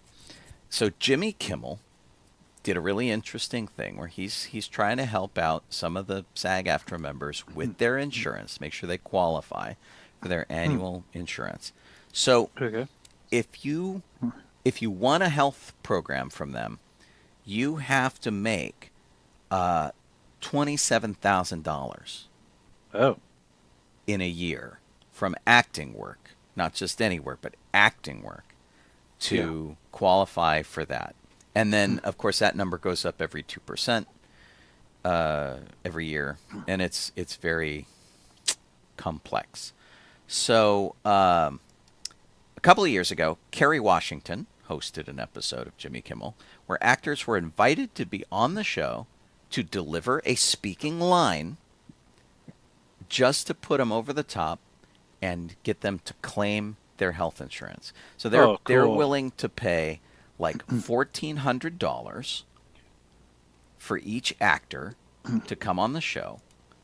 And so you have to be within $1,400 of getting your health insurance amount. Okay. And so if that's the case, he put out this casting notice, and basically you don't have to even really be great at it. You send them your reel, you send them your CV, you say you're down for it, and whatever they're doing, it'll probably be the exact same thing. Come on the show, deliver a line, and he'll help put you over the top. I just thought it was kind of a cool thing. It is a weird thing for sure, but it's a great way to sort of help your own industry and to help people. Because honestly, so $26,470 is the actual number. That's a low living wage, man. I mean, that's really, really low. And yet a lot of actors can't get it. Oh no, not at all. Very few. I know a lot of actors that aren't able from year to year to make their insurance. Yeah, which is and it's absolutely crazy. Horrible. And so every little bit helps, and it's just kind of a nice thing. The number that they'll pay you, $1,401, to meet that minimum requirement so that you can get your health insurance. I just thought it was a nice thing. You hear a lot of crap about Jimmy Kimmel, and I do. I do all the time. I hear people who are like, I don't like Jimmy Kimmel because blah blah blah. But this is a genuinely cool, nice thing to help out his own industry. I think it's great. That is cool. Yeah. That's fabulous. Jeff? So, this guy. Uh-oh. You got anything, Jeff? Oh, sorry. Did you? I didn't tell you. So I had my. I was. I rubbing did, but my ear and I you didn't were hear scratching anything. your ears. Sorry. Yes, I got one. And it's not very long actually, but so due to the fact that they had to file for a now what did they say exactly? Copyright, I guess, or something. They had to file copyrights and stuff for this. They because they did this, we now know the title for Jurassic World #4. And what is it? Because they had to file for name for a whole bunch of products, probably action figures and stuff. Right. And that's Amblin Entertainment and everything. So the new title, instead of 4, is Jurassic World Rebirth. And that may also be because that they've basically everyone that's appeared in the previous films won't be in this. It's a whole new cast. So that may be part of it. But they have there's nothing saying, hey, this is the plot for the film or something, or there's been zero telling you what it is, but got a title. There you go. Okay. Interesting. I wanted to mention that Paramount and Skydance are potentially merging. However, this was part of our things to report on from several weeks ago.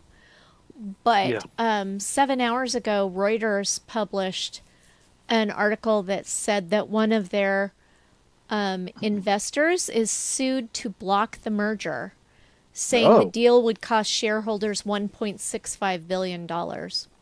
So it's not a done deal. They're still working on it. And honestly, they're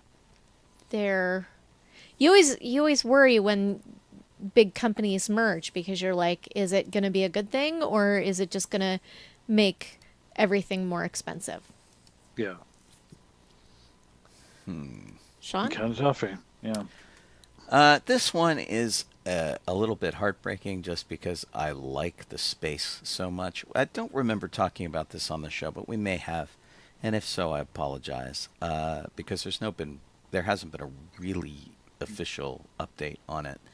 But the Jim Henson Company has put its lot up for sale, and they haven't made an official announcement yet, but somebody's going to snap it up, and we'll wait for an official announcement before we say anything more on that. But it used to be the Charlie Chaplin Studios, built in 1917. Yeah. It was the A&M Records Studios, where they put in just an absolutely amazing sound studio, which is still there. That's the Henson Studios, where they record all sorts of stuff there, which is really cool. We Are the World was recorded and shot there. If you ever watch the We Are the World video, you can see their sound stage where all of the singers are there for the music video they shot for that. And of course they do Muppet productions out of it. So basically nothing with Kermit or Fozzie or Piggy or whatever, but they do Dark Crystal stuff there, they do Labyrinth stuff there, and maintain those properties out of there. They do live shows out of it, and of course that is also a place that Colleen's company rents the studio out of. So when I get to work for Colleen, and I take days off from doing my show here on Sci-Fi.radio, that's where I am. I'm over there, which is really great. Yeah. I love the history of it. I love that it's Henson. There's just so much about it that's super cool. And it has a lot going for it, but Henson's got a legit point, which is they are split right now between the production side of things, where they were shooting things like Sid the Science Kid and that kind of stuff over there. And their Muppet creation facility, which is all the way across town in Burbank. So the Henson Creature Shop is very removed from the Jim Henson Studios. And they kind of want to consolidate all of that and see what's going on. I don't know if that means that they're going to find another place and build another studio, or what they're going to do. But it's an amazing place. You can certainly drive past the outside of it on La Brea Boulevard at sunset. And it looks a lot like it did in 1917. It's got the same kind of Tudor decorations on it, except now, of course, there's a Kermit statue outside of it, dressed up as Charlie Chaplin, standing on top of the roof. Anyway, it's a neat place. I hope that whatever happens to it, the new people maintain the history of it. It is one of the oldest working studios in Hollywood, and it looks it. It's just there's like so much tangible history there. Jeff and I went to see Puppet Up there with some friends, which you can do if you live in That the was really Southern cool. California area. You can go see this live puppet show. Not for kids, I'll warn you right now. It is an adult-oriented, improvisational comedy puppet show. And if you want to spring a little extra money, you can take the VIP tour, and you can hang out and ask questions with and talk with Brian Henson and some of the people in the show. You sit in his office and hang out, and it's just kind of crazy. So you can take a tour of this facility if you want, but if you've ever seen a Charlie Chaplin movie, you've seen stuff filmed there, and which was just kind of crazy. And also, if you remember the 2011 movie The Muppets, which was the musical movie with Amy Adams and Jason, who was the guy in that? I don't remember the guy. Marsden, James Marsden. Segel. Or no? Oh no. Jason. No, not Jason. Yeah. James. It's Jason Segel. Jason Segel. Thank you. So yeah, so if you Escaped me. watch I was thinking of a totally different movie. that they actually shoot on the lot, and they show it as the dilapidated studio that they're trying to save. Aw. Oh, You know, okay. which isn't it? It's just kind of like, oh man. Dang it all. So it's kind of crazy. So nobody knows who's gonna buy it yet, and of course the joke being they hope it's not Tex Richmond, who was the villain of that movie, who wanted to raise the property. that was Chris Cooper's evil character. Yeah. But anyway, yeah. And just as a side, if you're in Southern California or can get here, and they're going to do Puppet Up, I think you go to puppetup.com. You want to see this show at least once in your lifetime. It's amazing. It's really very cool. And Puppet Up was hysterical. if you're a Muppet fan at all, if you're a puppet fan at all, and you like improv comedy, all of those things roll together into this great thing. I'd like to go back, and I'd like to take the VIP tour, in fact. Yeah, totally. Especially before they sell the studios. So maybe, Yeah. maybe. We'll see. Yeah. Jeff? Hope so. Another short thing, another new title coming up. They've been working on a Spawn reboot movie for God knows how long. And because, of course, the first movie basically tanked. They did an animated show on Cinemax, I think, that did fairly well. But that's about it. So there's a new movie coming out. Jamie Foxx is playing the lead in this. And apparently they said they were going a little more horror than the original one. I'm not sure how that's going to work out. But it didn't really have a name. They're like, oh, it's got a title. They're just like Spawn Reboot was what they're calling it. But now it has a name. It's King Spawn. There you go. King Spawn. Yeah. Jamie Foxx, huh? Yeah, and there's zero information about the movie other than who's in it and such. That's it. There's no news on what it's about. It's supposed to have more horror and ghost sort of stuff about it, and Spawn's supposed to be more ethereal than than a physical. I don't know. Maybe they changed that around. I hope, because really. Sean? Yeah. See. This happened a little while ago, but still nonetheless heartbreaking. There was an exhibit celebrating 100 years of Warner Brothers. It was in Rio de Janeiro. It was called Casa Warner. And they had a huge installation with props and vehicles and set pieces and things from Warner Brothers movies.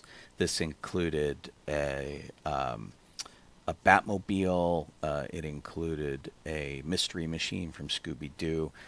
They had costumes like Judy Garland's costume from The Wizard of Oz, Freddy Krueger, the new It movie, things like that. Now, this burned completely to the ground. They lost hundreds of props.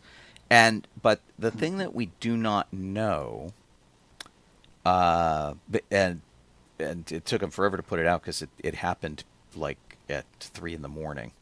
Over there. Yeah.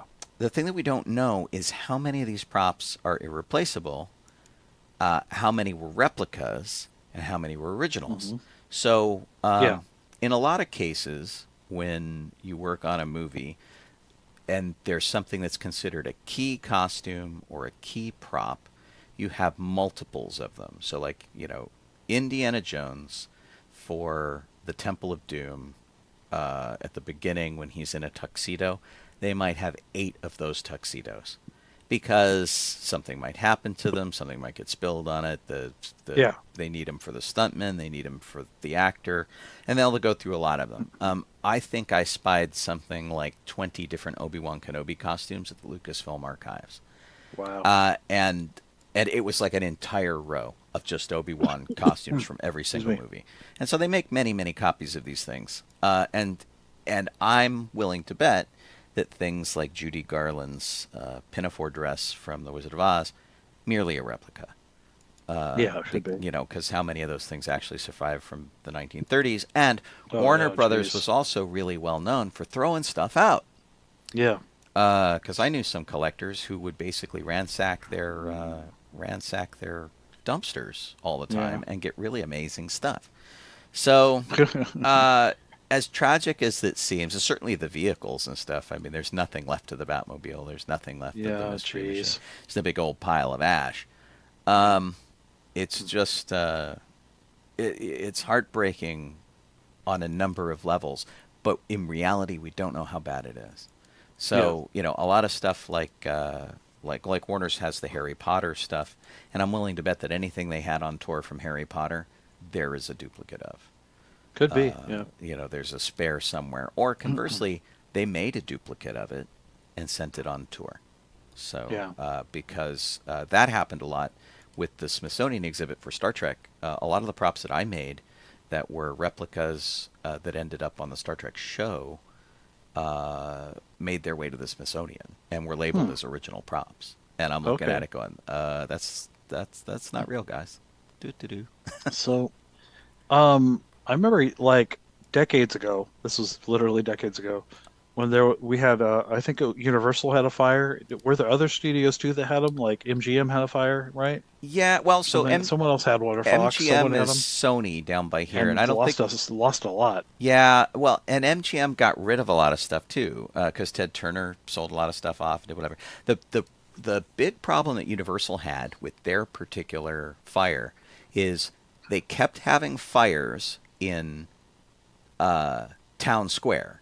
So basically the Hill Valley set and the courthouse kept catching fire, and they kept rebuilding it.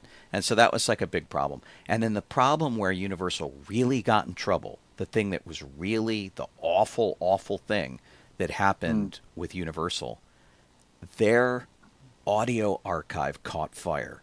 And so they lost hundreds, if not thousands, of original mastered tapes from musicians that were in their collection that were they either owned or were given to them for safekeeping in this safe facility with all the other audio recordings. Oh no! And so they lost all of these absolutely amazing recordings that now the only thing we have are like any interpositives that managed to survive. Like every once in a while you'll find out that somebody took something home.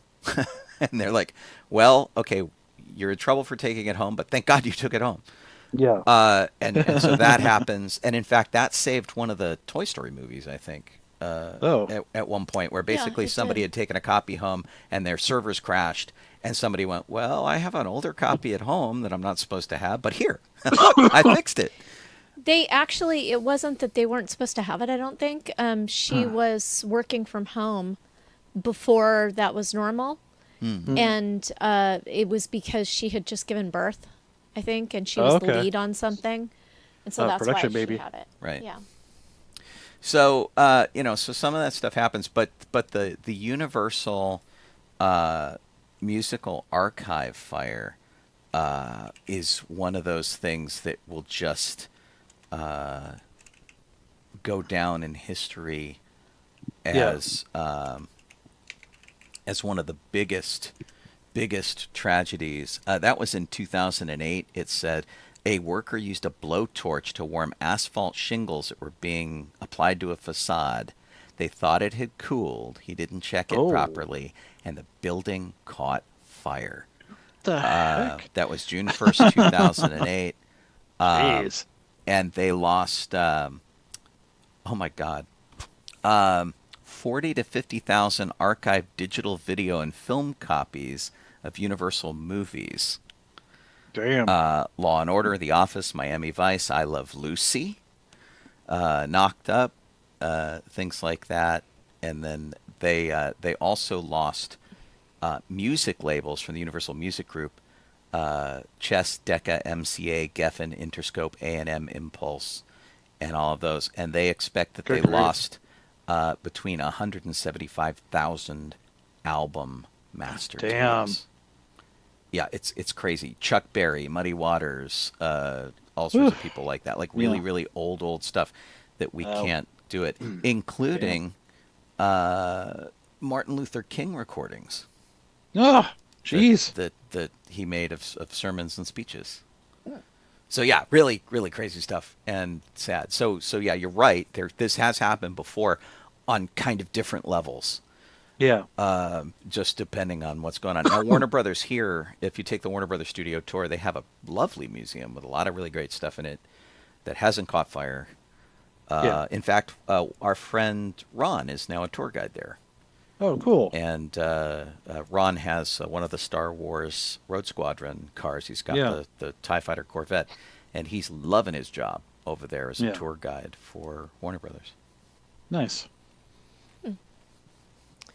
That's cool, man. Well, it's time for the show to be over. It's Yeah. time for the show to be over. Okay. Let me take a quick look here, make sure I didn't tease anything that we didn't talk about. No, look at that. We talked about absolutely everything. If you're going to San Diego Comic-Con this weekend, be safe, be careful, and don't wear yourself out. You might want to consider wearing a mask just because it's 150,000 And of your COVID numbers are up. closest unwashed friends. Even if it helps keep out people's armpit stink, you might want to wear the mask.